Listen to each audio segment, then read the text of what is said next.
Hello and welcome back to Rams Talk Podcast. We're here today, and you'll see there's currently only three of us here. We're a little bit late because we're waiting for Adam, who said he'd be here at 10 past. He's not, so we'll see when he turns up, and we'll see if he can join. But joining me so far, we've got Jamie Page. How are you, pal? Yeah, I'm good. I'm a little bit worried. If your Wi-Fi goes this week, it'll just be me and Vic. So you assure me that your Wi-Fi is You've got to trust capable it. of... Yeah, okay. Let's see what happens. We've also got Vic Singh. How are you, Vic? Good evening, gents. Yeah, not too bad. Reflected on yesterday. Just move on, don't we, really, and see what we can do on Tuesday. We do. And I think we better start by saying, I mean, I don't know what you guys think. I don't think we were that bad yesterday. I've seen a lot of comments on social media talking about how awful we were. I had some replies to my tweet saying, we didn't work the keeper, we didn't do anything like that. Yeah, we probably could have gone forward a little bit more, but we actually had the same amount of shots on target that Barnsley did. It's just Barnsley were much more clinical with theirs, which I'm sure we'll get onto slightly later on. But I mean, we should probably start off on the positive note. Going 1-0 up, it was a really, really good moment. Sonny Bradley scored his first of the club right in front of all the travelling fans. It was absolutely crazy in that away end, which was really great to see. Great header, great ball from Hurahan. We exposed them early on with their zonal marking, and we got the better of them again. I mean, Jamie, it's good to see our set piece attacking training paying off.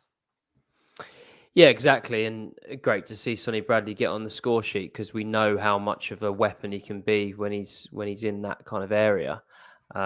We've got three centre backs when we play a three that love to go and attack a ball, and potentially at times this year we should have seen more from it. But yeah, really good ball in, and when it hit the back of the net in front of the fans, you just thought, hold on a minute, is it just going to be one of them days that we're going to be able to get across the line, make up a little bit of ground, hopefully. But unfortunately, it wasn't to be. But I think, to agree with you, I didn't come away from the game thinking, it's absolutely disastrous and we're now in a playoff race.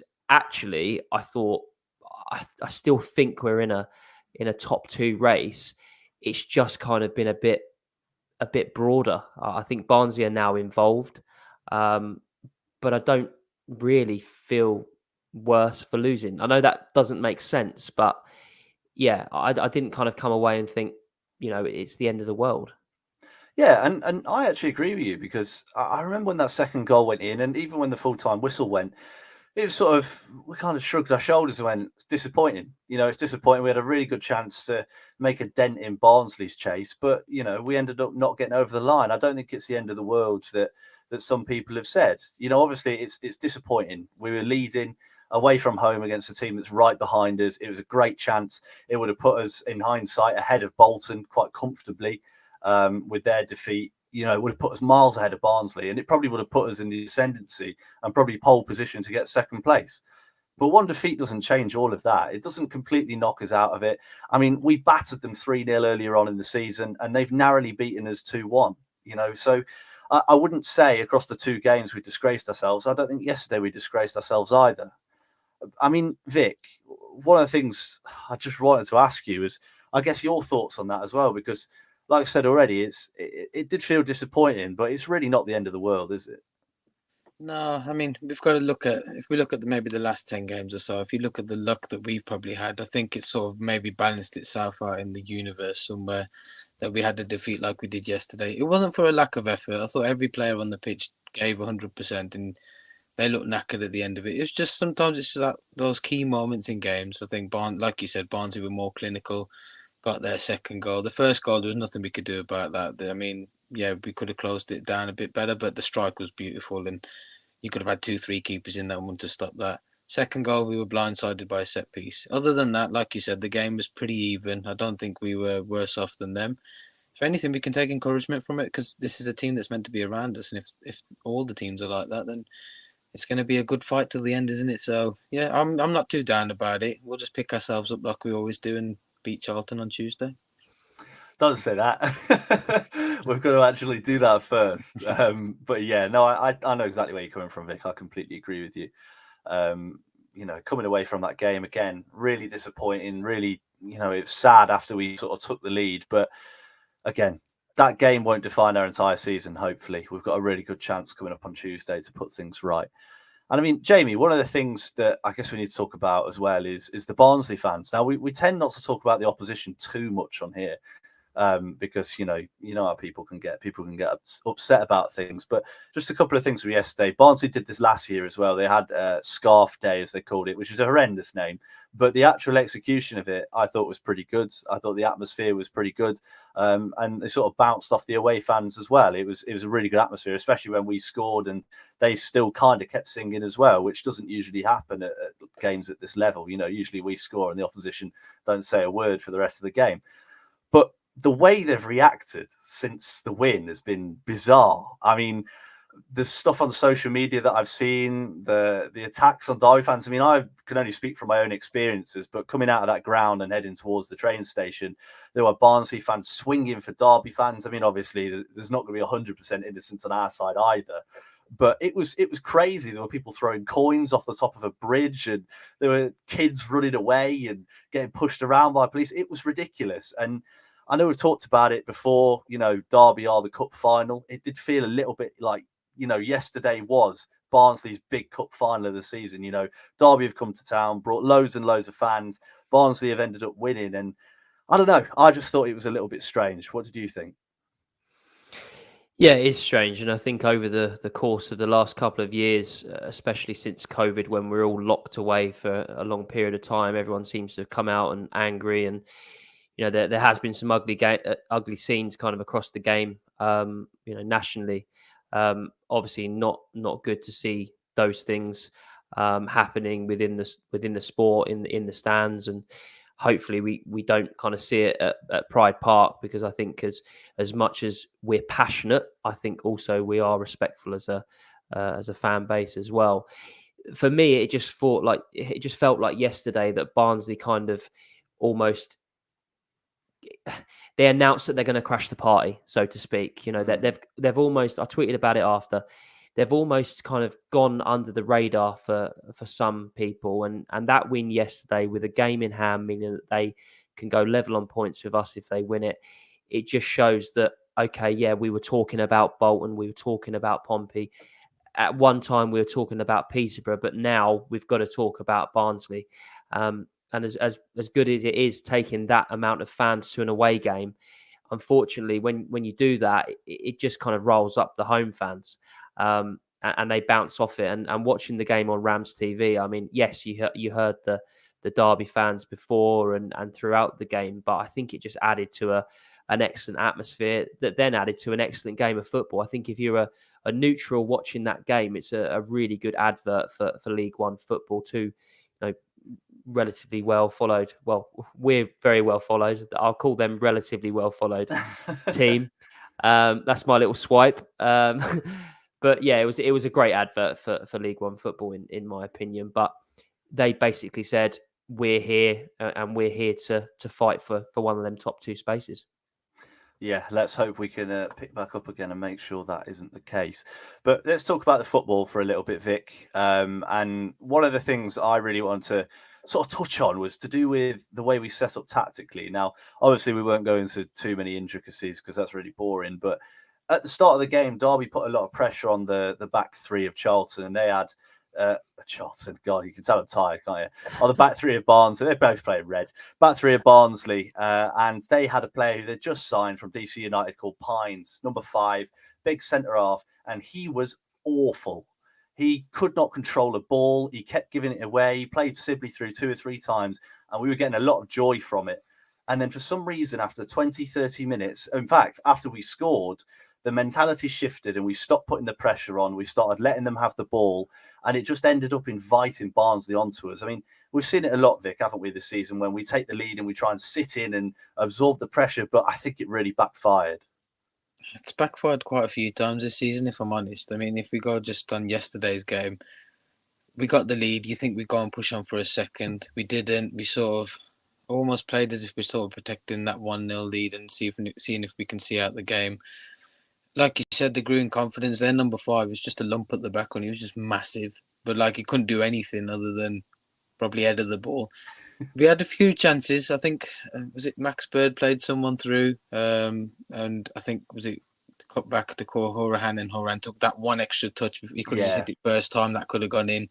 Again, it's just that decision making in the final third. I think, like you said, I don't think we're a team that can take an early lead and protect it. If we're going to take an early lead, we've got to push on for a second or a third, depending on the circumstances of the game.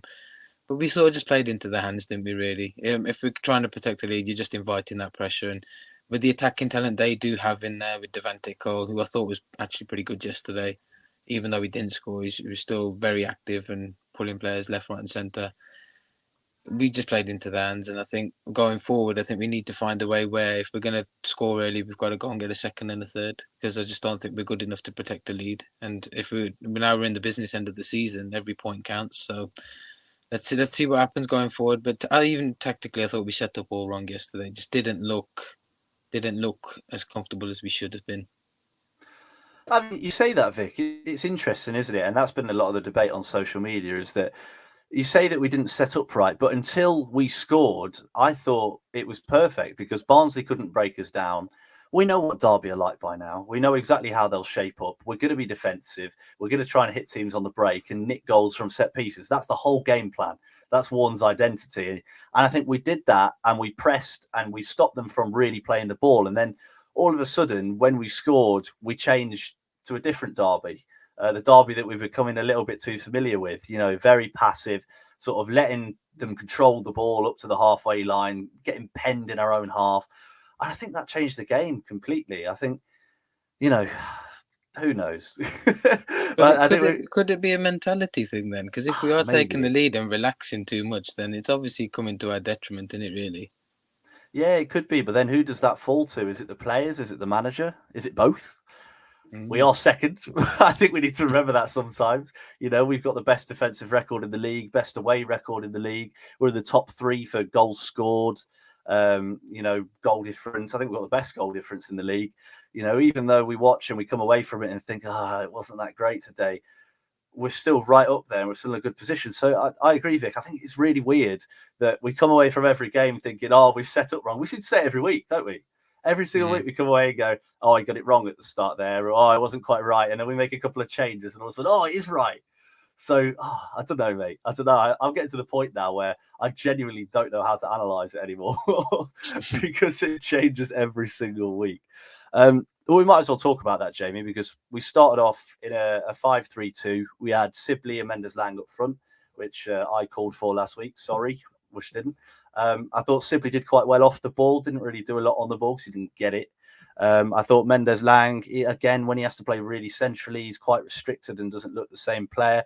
But I thought in midfield, we looked strong. We had, a lot of players that were fighting for every single ball. And I thought that suited us quite well. What did you make of it?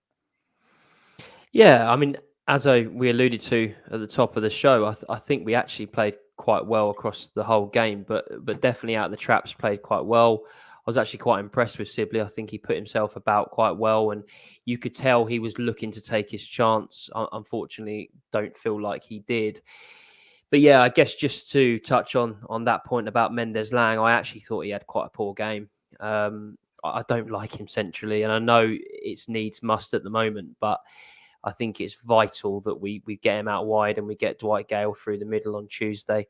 I think for me, as much as he is an impact player and you fancy him when he's kind of one-on-one, he needs to come from them wide areas rather than centrally. And I thought actually he was quite easy to play against. I think sometimes people probably look at Mendes-Lang and think, right, we have to double up on him and he's going to be the Derby danger man. But I think yesterday you probably could have left him alone up front and he probably wouldn't have done anything, to be quite honest. So look, we know that players have hot streaks. We know that players, have dips in forms as well. And that's probably why they're playing at this level and not in the Championship and beyond. But for me, you've got a goal scorer on the bench who, I mean, whilst we were waiting for you to load up again, Jake, me and Vic were talking about Dwight Gayle and just saying how sharp he looks.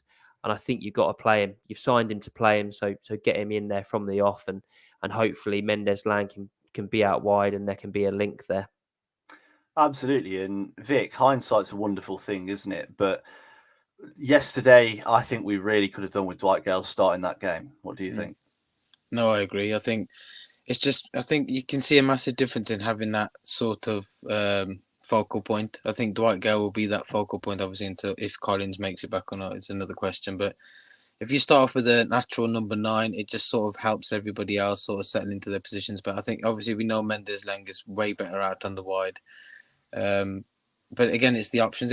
Even if the Gale can only last 60 minutes, let's do it. Play him as that focal point, and then get someone like Barkhausen on who can run at tired defences with his pace, go and nick a goal like he normally does. Maybe we need to do that going forward. I thought that's the only thing we lacked yesterday was just that focal point up top. And if Gale's ready and if he's fit, why not? Yeah, that's it. And Jamie, I'll put the same thing to you, mate, because a lot of the talk on the Sports Scene preview on Radio Derby on Friday was around, do you start him? Do you not? Warren said he could probably do 60 minutes. Now, as Vic says, if you get 60 minutes out of him starting and it puts us in a great position, that's brilliant. Instead, we brought him on when we were kind of chasing the game already. It's not a beneficial position for him to be in because he's not going to get the service. He's not going to get the same impact. He's coming in and he's rushing around and trying to play a role that maybe isn't as comfortable as he's used to. What do you think? Yeah, I mean, if Warren came out and said, look, he's only got 45 minutes of football in him, then I think you probably say, yeah, start him on the bench until he can build those minutes up. But 60 minutes for me, like Vic said there, you give your absolute all for 60 minutes. It's typically around the time that most teams will make a change. Yeah, maybe it's a little bit early, but we've got the likes of Barkhuizen, we've got the likes of Sibley that can come off the bench and make a difference. And actually, them coming on and having kind of half an hour to impact a game is probably good as well. There's nothing worse than seeing a player come off the bench with 5 minutes to go and thinking, right, this player should have come on kind of 15 minutes ago. So for me, I think you've got to start him. And yeah, I generally do think if you give him the right service, if he plays between the posts, he's obviously a natural finisher. And at this level, I think he's going to score goals. And that could potentially be the difference. I think we need match winners. We've obviously got Mendes-Lang, which, he can't do it all by himself. So let's share a bit of that kind of responsibility and put a bit of responsibility on the shoulders of someone we knows where the back of the net is. Yeah, and we saw it, didn't we? You talked about him scoring goals in this division. We saw it. I mean, obviously it didn't go in, although all 5,000 Derby fans thought it did.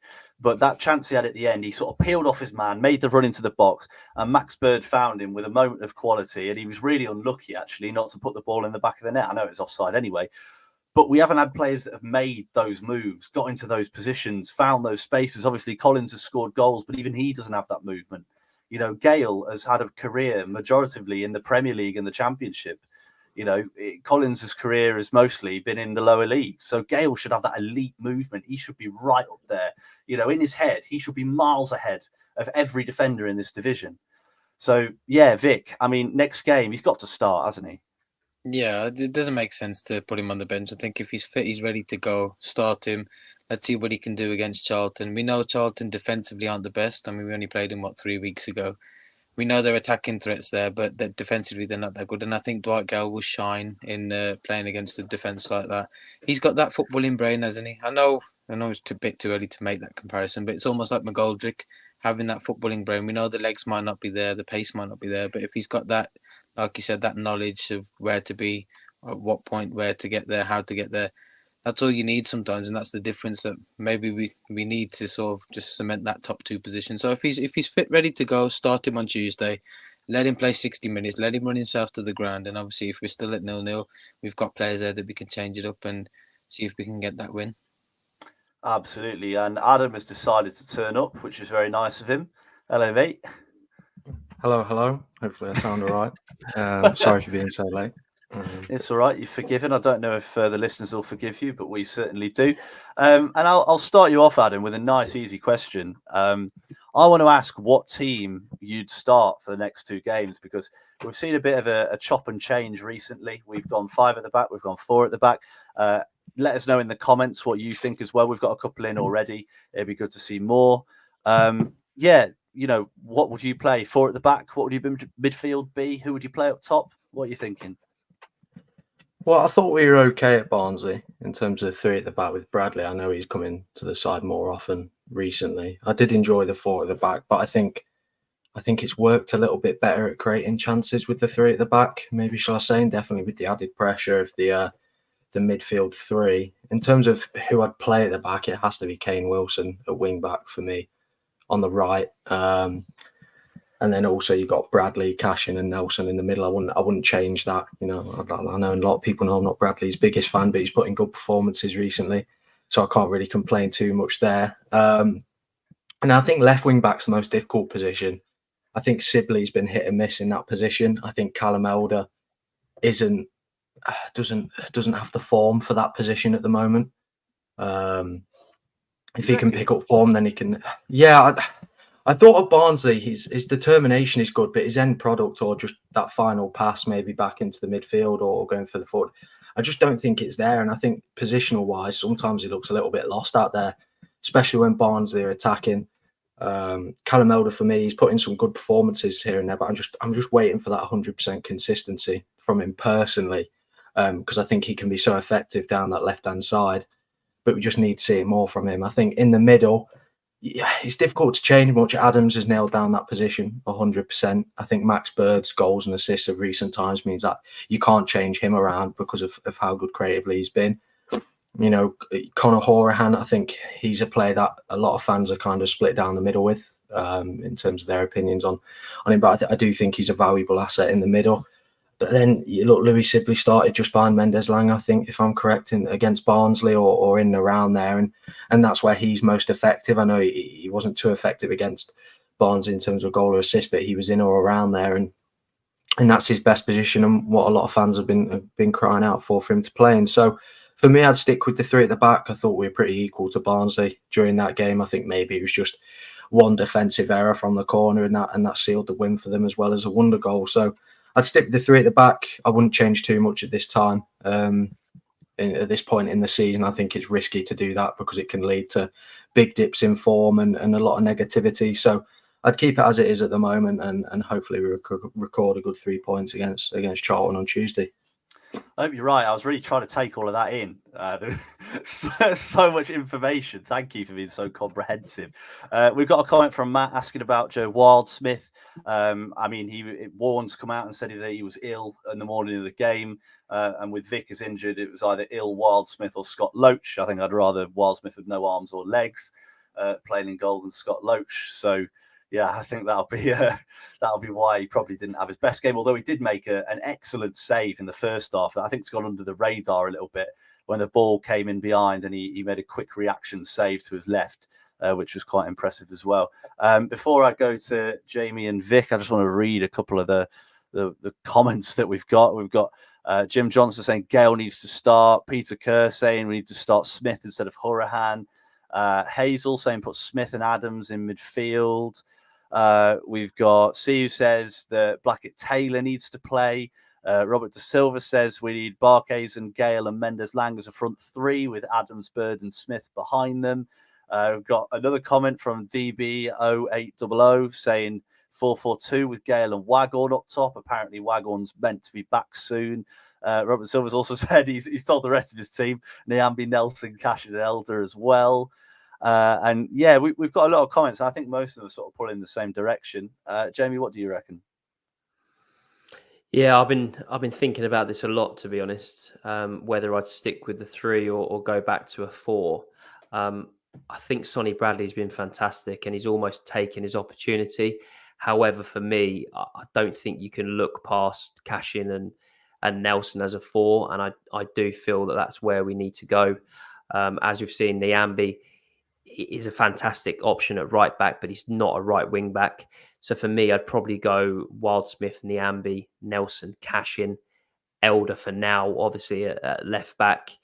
And then the 3 in the middle, I'd go Bird, Adams, and I'll stick Hourihane in there just because I think if you're missing that Bradley experience and leadership, you probably do need Hourihane. And I think actually he's one of these players that if he can give you 60 minutes of his experience and his leadership, and then you bring him off for a bit more legs and a bit more energy. So I'll go with Hourihane.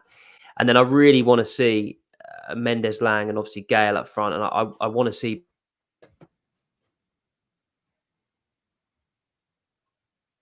Blackett live podcast. And obviously they've said that he's a fantastic player, but we've just not seen the best of him. So yeah, hopefully we see the best of Corey Blackett-Taylor in the weeks to come. Yeah, hopefully see the best of your internet as well, mate, because you froze whilst giving your front three. So go on, go through really quickly. It happens to us all. I said Blackett-Taylor, I want to see him on the left. I want to see Mendes-Lang on the right, and I want to see Gayle through the middle. Good stuff, Vic. I think I'll probably go with the same. Back four, midfield three, but I'd just change Hourihane for Thompson. I think he just offers that bit more energy that we need in the middle of the park. But other than that, yeah, I'd agree with Jamie on that one. I think that's probably the best way to set up at home. Away from home, I'd stick with the 3-5-2, to be honest. I think it's a perfect sort of formula to get the 3 points away from home. I know it didn't work yesterday, but we're going to have one game where we have a blip. So I agree with Jamie. Just swap Hourihane for Thompson. I'm going to say, and the only reason it didn't work yesterday was because of a 25-yard screamer and a header from a corner.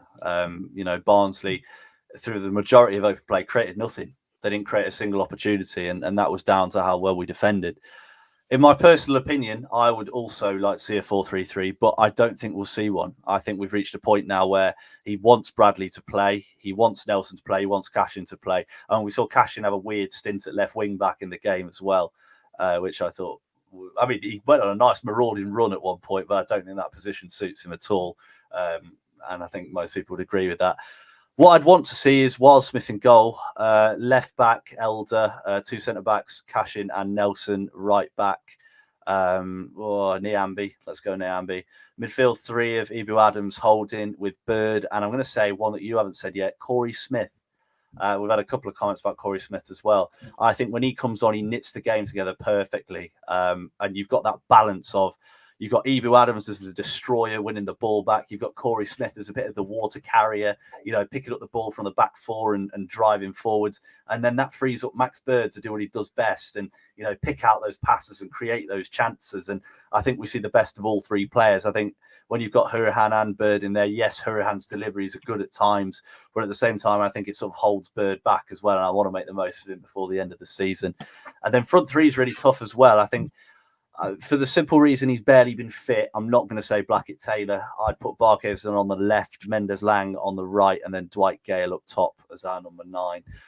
But realistically, we know it's going to be a back 5 anyway. So every single thing that we've just said will probably not come to fruition, but it's worth a chat all the same.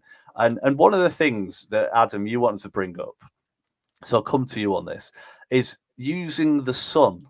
Now, obviously, when you play Sunday League, and it's a lovely 10:30 a.m. kickoff, and you turn up and the sun's just starting to rise in the sky. There's always one team that's going to get obliterated by the sun in their eyes, but you don't often see that in the professional game. But Barnsley did it perfectly, didn't they, Adam? Yeah, I think before the game, it was my dad's favourite subject was make sure you wear a cap because that away end you won't be able to see up the other end. And he kept saying it and kept saying it, and typical. I was like, no, I'll be fine. It'll be fine. It won't be too sunny. And unfortunately, it wasn't. That's probably the first time I've seen Barnsley do that when we've been playing them. I think it's worked in our favour in previous seasons, and usually we've played them around January anyway, and it's been pretty grey and rainy anyway when we've played them, but they used it to their advantage, switched ends, and I definitely couldn't see. So I know Joe Wildsmith probably had the sun in his eyes as well, and I was especially nervous every time Barnsley got close to goal because I'm not sure I could see any shots that were getting fired off, and maybe that had a little bit part to play in the corner. The header I know was so close, but when you watch the replay and where he dived, he didn't really get a hand anywhere near it.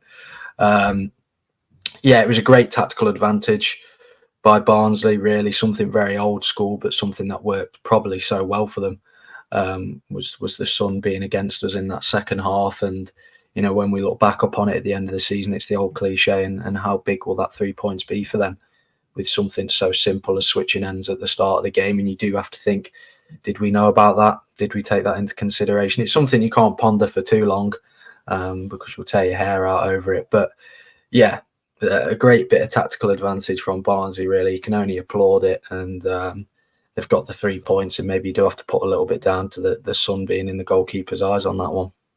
We sound like Arsenal fans, don't we? Or Liverpool fans. It Oh, was the grass is raining. too wet, yeah, or something along those lines. But no, it did make a difference. It definitely changed my viewing experience. I'll put it that way.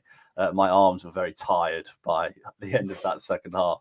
But Jamie, one of the comments Warne made in his presser last night really interested me, and I mentioned it in our chat before we started recording, and it was to do with comments about the midfield of Barnsley. Now, Warne came out and said, we knew Barnsley was going to be really tough. Most teams find it tough because they've got a lot of younger players that can run, and they're really athletic, and they're really quick, and they're really strong.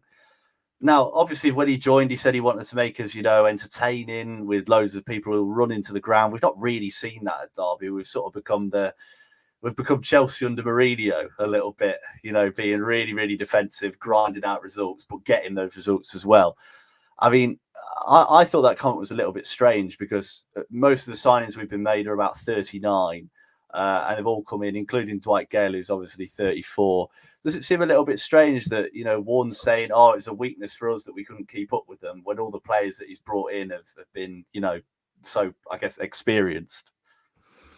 Yeah, definitely. And I think you've got players on the bench that are younger, that have probably got more legs than the likes of Hourihane. I mean, take nothing away from Ebou Adams. You'd have him in there every day of the week on recent performances. But, Forner, Thompson probably got better legs than the likes of Hourihane. But we have to remember, I mean, Paul Warne's the kind of man that he would probably go and rather watch, local football down his rec than watch Brazil and wants to see people run and put effort in.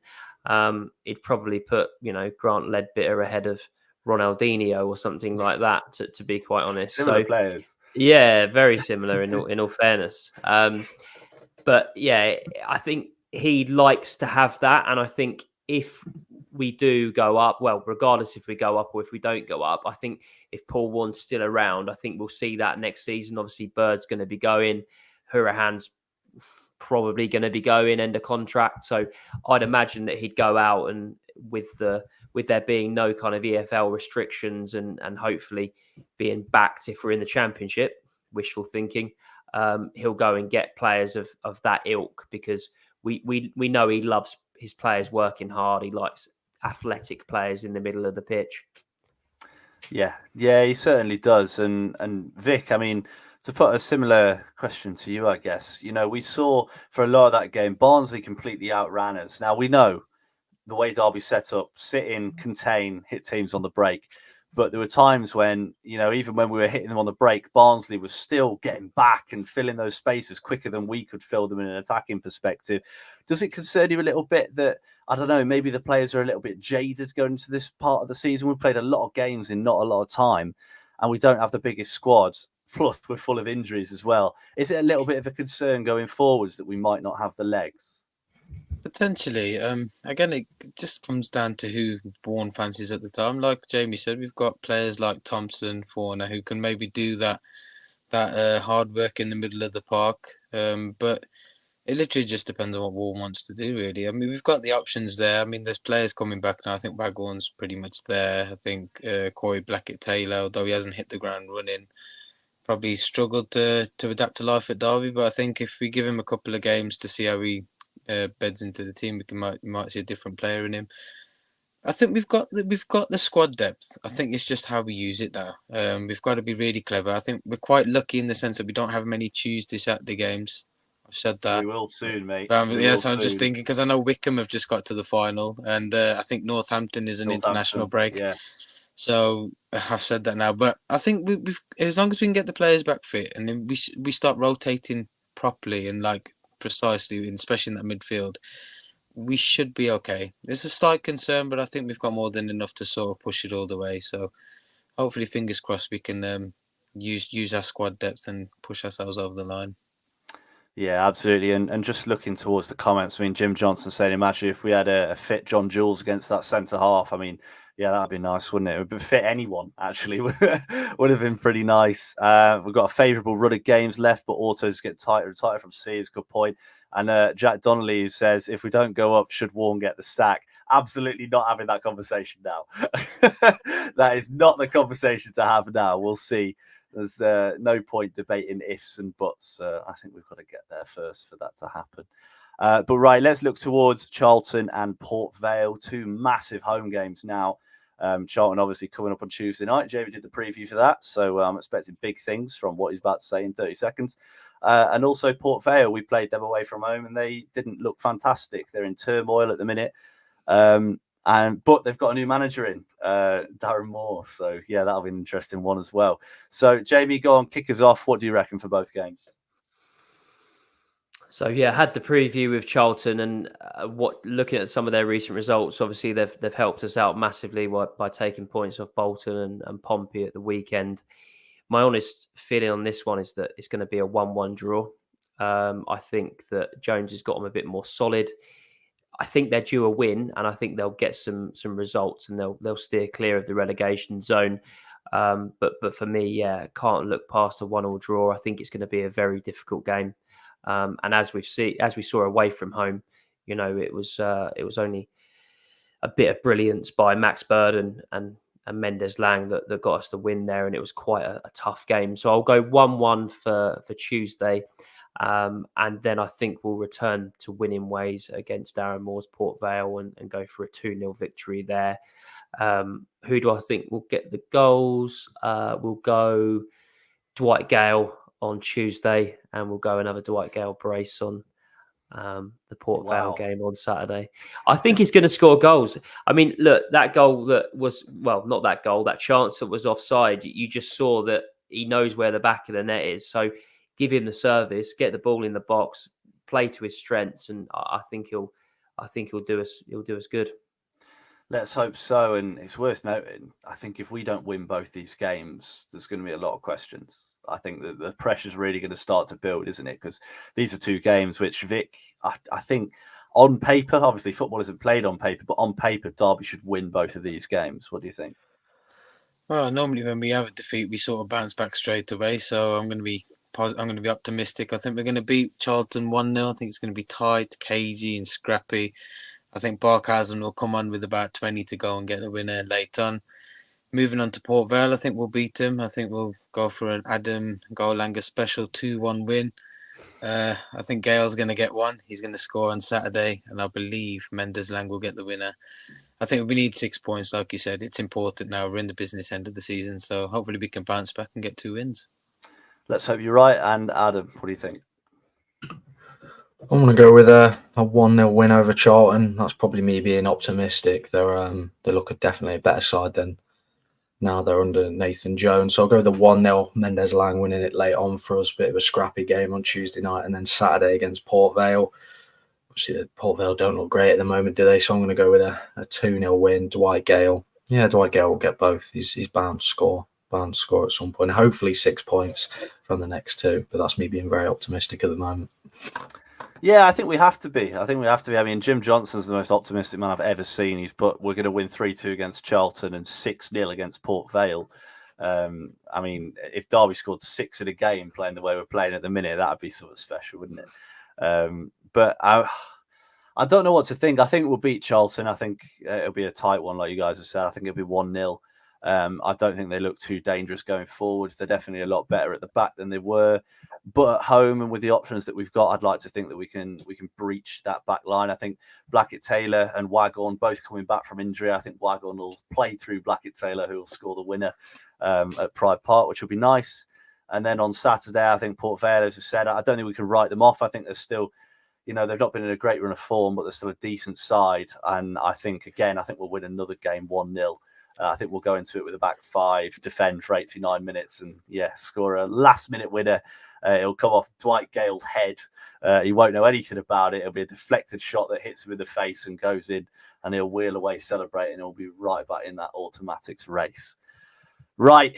Thank you so much for listening. If you did get this far, thank you very much. I know it's obviously not the best of topics. Every time we lose, it's never great, is it? But we've only lost 3 in 20, so I'm sure we'll live. If you did enjoy, please do leave a like, subscribe. Really appreciate that. We've gained a few recently, which is great. Love joining or having more people join our little team.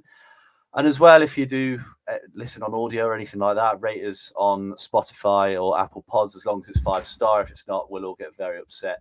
Jamie almost threw his mic to the floor in anger there at the thought of it not being 5 stars. So we'll keep it like that. So, yeah, up the Rams. Let's get 6 points. Let's be back here next Sunday celebrating 2 brilliant derby wins. Up the Rams. Right, goodbye from me. Dwight Gayle will always score goals. Goodbye from me. It's goodbye from me. Goodbye from me. Thank you very much for everyone for listening, and we'll see you soon. Up the Rams.